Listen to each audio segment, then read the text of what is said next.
Olá, meu nome é José Roberto Bassul e eu vou falar um pouco sobre como nasceu e para que serve o Estatuto da Cidade.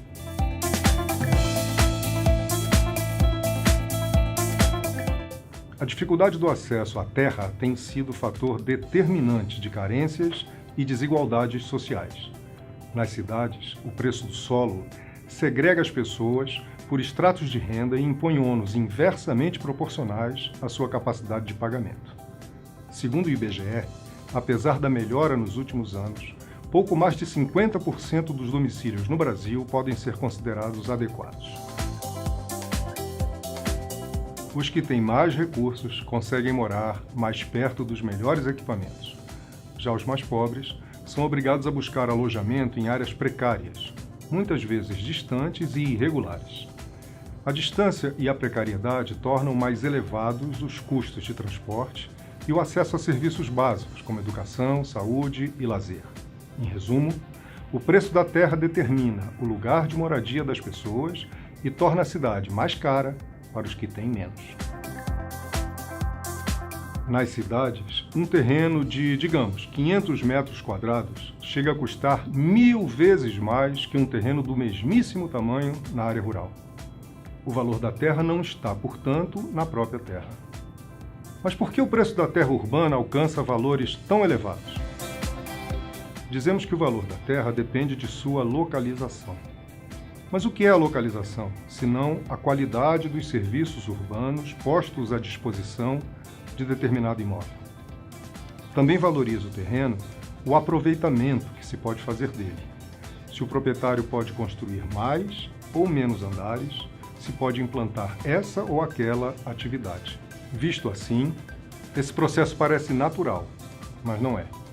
Seria aceitável e justo se a valorização dos imóveis fosse calculada pelo investimento em capital e trabalho realizado pelo seu proprietário.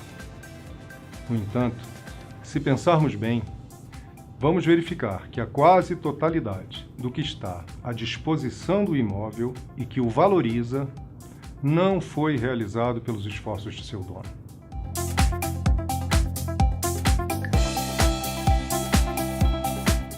A maior parte dos chamados serviços urbanos decorre de investimentos públicos. Do mesmo modo, a elevação de gabaritos e a permissão de novos usos, de residencial para comercial, de casa para edifício de apartamentos, por exemplo, são direitos patrimoniais novos, transferidos do poder público para proprietários privados. Devemos sempre lembrar que o patrimônio de uma pessoa não é formado apenas pelos bens materiais, mas pelo conjunto de bens e direitos que pertençam a ela. Assim, o dono de um terreno com o direito de construir 2 andares, por exemplo, tem o seu patrimônio aumentado quando o município passa a permitir uma construção maior. Como essas transferências de patrimônio público não são facilmente percebidas, alguns donos de imóveis enriquecem sem investir nem capital, nem trabalho.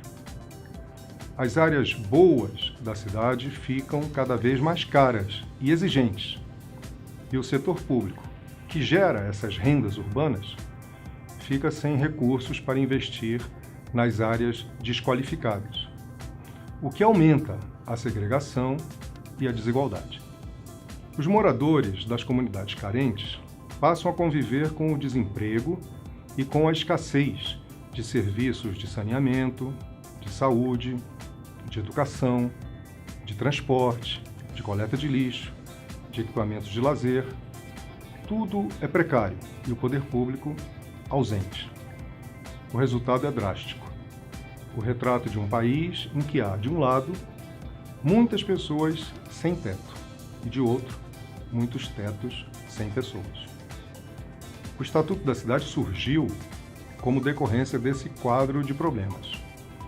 Aprovado em 2001, ele regula os artigos sobre política urbana da Constituição Federal e os direitos da cidadania, além de fornecer ao poder público instrumentos importantes para o enfrentamento dessas dificuldades.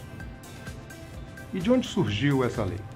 A Constituição de 1988 foi a primeira a tratar da questão urbana. Predominantemente rural até a década de 50 do século passado, o Brasil tornou-se um país majoritariamente urbano a partir dos anos 1960. Um dos mais intensos do mundo, nosso processo de urbanização elevou drasticamente a demanda por empregos e serviços públicos. Cada vez mais agudas, essas carências levaram à formação de grupos organizados, conhecidos como movimentos sociais urbanos, que passaram a reivindicar melhorias a partir da década de 1970. Essas reivindicações foram levadas à Assembleia Nacional Constituinte, instalada em 1986. Entidades sociais e profissionais, integradas no Fórum Nacional da Reforma Urbana, formularam uma emenda popular que conseguiu angariar 130 mil assinaturas.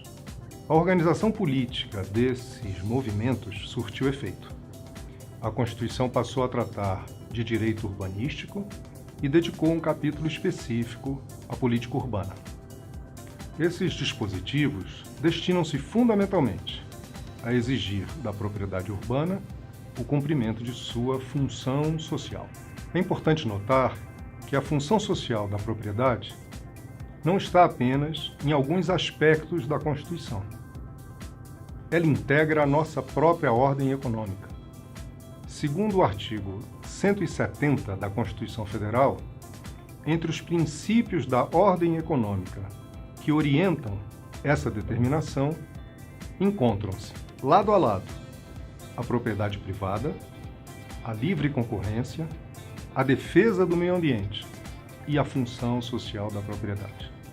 Ainda de acordo com a Constituição, cabe à União fixar as diretrizes gerais da política urbana e aos municípios formular e executar sua política de desenvolvimento urbano conforme essas diretrizes. O objetivo da política local é ordenar o pleno desenvolvimento das funções sociais da cidade e garantir o bem-estar de seus habitantes. O instrumento básico da política urbana municipal é o plano diretor. No caso da propriedade urbana, tanto pública quanto particular, a Constituição elegeu o plano diretor como referência para a função social e fixou penalidades para os casos de descumprimento. O que fez então o Estatuto da Cidade? Em primeiro lugar, estabeleceu as diretrizes exigidas pela Constituição.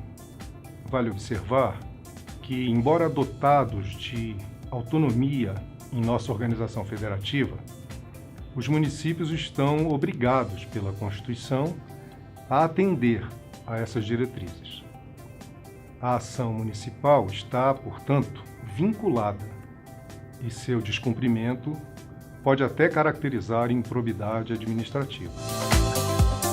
Entre as 18 diretrizes gerais fixadas pelo Estatuto da Cidade podem ser destacadas a garantia do direito a cidades sustentáveis, a gestão democrática por meio da participação popular nas decisões e ações de governo, a oferta de equipamentos urbanos e comunitários, transporte e serviços públicos adequados às necessidades da população, a ordenação e controle do uso do solo de forma a evitar, entre outros efeitos, a retenção especulativa de imóvel urbano, a justa distribuição dos benefícios e ônus decorrentes do processo de urbanização, a regularização fundiária e a urbanização de áreas ocupadas por população de baixa renda, a adequação da política econômica,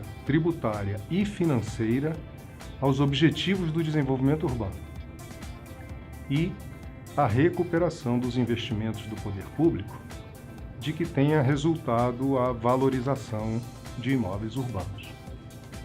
Para implementar essas diretrizes, o Estatuto da Cidade oferece aos municípios diversos instrumentos.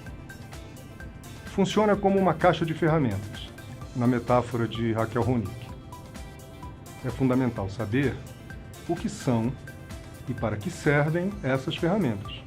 Afinal, se precisamos retirar um parafuso, por exemplo, de nada vai adiantar para a gente um martelo. Vários vídeos desta série explicam cada um desses instrumentos. Alguns são obrigatórios.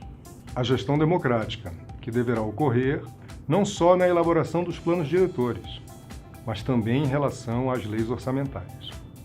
E o plano diretor, obrigatório para cidades com mais de 20 mil habitantes, mas também para cidades de especial interesse turístico, para aquelas influenciadas por empreendimentos com significativo impacto ambiental e para as que pretendam utilizar os demais instrumentos do Estatuto.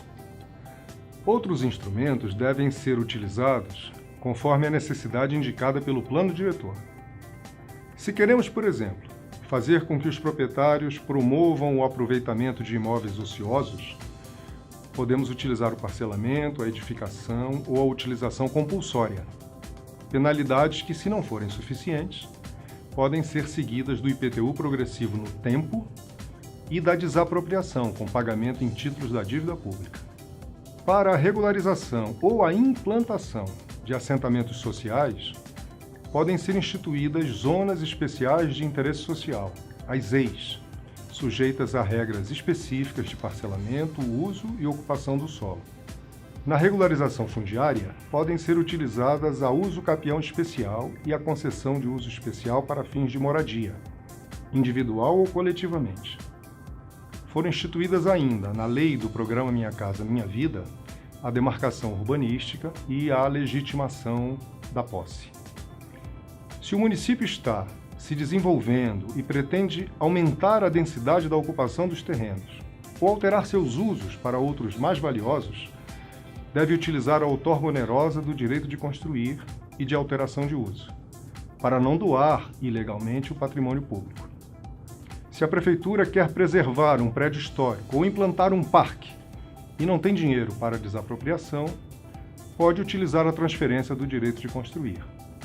Esse instrumento permite aos proprietários afetados exercer ou vender direitos de construção para serem utilizados em outros imóveis. Se o objetivo é alcançar transformações urbanísticas de maior monta, intervenções associadas entre poder público e iniciativa privada podem ser pactuadas em operações urbanas consorciadas. Enfim, o Estatuto da Cidade abriu um amplo leque de possibilidades para lidar com as questões urbanas, tanto em seus aspectos normativos quanto em seus efeitos sociais. O Estatuto pode ser proveitoso para diversos agentes, sociais ou econômicos, públicos ou privados, intercorrentes no processo de urbanização. Está nas mãos dos gestores municipais a oportunidade de utilizar seus instrumentos. No entanto, para que a aplicação da lei não se afaste de seus objetivos, é preciso manter a chama que a originou, a organização militante dos movimentos sociais. Afinal, como bem lembrou a saudosa professora Ana Clara Torres Ribeiro, direitos sem instrumentos são direitos inexistentes. Mas instrumentos sem sujeitos sociais são folhas ao vento. Um abraço e até a próxima.